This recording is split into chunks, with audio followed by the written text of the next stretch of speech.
To be clear, this is just my initial reaction to the DJI mini mic and not an in-depth review. You can find those at other places that will do an excellent job. I even watched some of those videos before this to help me figure out how to use it. So keep that in mind. The DJI mini mic, this is what I've been waiting for. This really is solves a problem for me. The problem is just weight. I've got the first version here and third. In fact, they kind of feel pretty similar.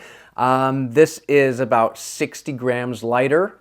So I was really kind of hoping it would be a lighter mic, and the case doesn't feel as sturdy as this one. Yeah, so that was one thing. It's like, it's cool, it's more compact. You give up, obviously those little features, the LED and the controls, but you also get, you shave off 60 grams. Now currently I'm recording with the DJI Mic 1, so not the mini mic, but I've used it a few times in other videos, and it's great quality. Can't really tell the difference between, the first and the third, whatever. I didn't get the DJI 2 because that weight went up in the case. And again, I carry around backpack my equipment. I don't want weight. Anytime I can cut down weight. Let's open it up. Now, one cool thing about it that I like, I can keep the windscreens on it. Yeah, I like the windscreens. They look cool. They help, cut down on the wind noise. But it's just really nice being able to close the case with the windscreens on. That's just excellent. Otherwise, the case is pretty similar. So we've got the mic, which is about half the size of the old one. And, I got a blinking light, so a little bit smaller of the magnetic clip. Hopefully it stays on, but it's smaller, but it only has to, carrying less weight, so I guess it works pretty well. I haven't had any issues with it. I like the size. It's really dinky, and it seems to work great, and I haven't tested range. Again, other people are covering that. The receiver is pretty cool. Again, little smaller, rotating dial for the pickup. So you have to actually read the instructions to learn what the lights mean and which buttons to press and all that. Another cool feature that I learned after the other person's website is that you can connect this directly to the phone. So you can just sync Bluetooth from this guy to your phone if you don't want to carry anything. And so you could go out with a really light experience and just have this. However, this has got to be able to charge, so I couldn't take it on a long trip because I just need to be able to charge, and this has no way, and I got it with the kit, so this has no way to charge on its own. It has to be in the kit.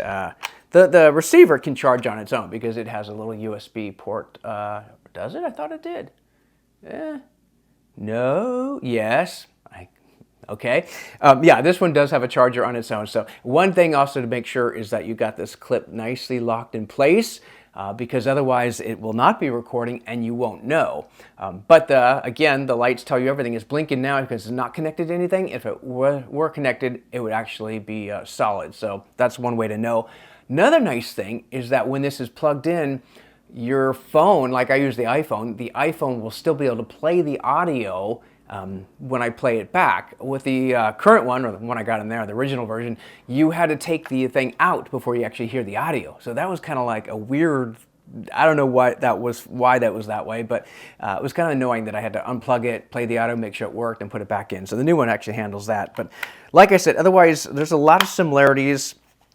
It's about the same size in your case, and yeah, I like this one. I didn't like not being able to have the windscreen on, so I had to take that off. Because the other thing about this one, not that anyone's going to even be buying the one anymore, they probably buy the two, although I will probably sell my old one, is that there was no place to even put the windscreens on this. So whenever you traveled, like, where am I going to put the windscreen? So that was just a little thing that I like having this, everything inside here. I think someone I thought had the charging cable even up in there too, so you could do that, but I have charging cables in another place, so I don't need it. But other than that, I would say, yeah, initial reaction is I'm very happy with this. This is going to be my go-to travel mic for everything now, and if it were lighter, it'd be better, but, it's not, 190 grams. I mean, it's not like the worst thing in the world. It'd just be cool not to. But again, if you just had a really quick trip, you could just take out the little receiver and, have a few hours at least. I don't know the time, another site, again. That's my reaction to the DJI mini mic. Cheers.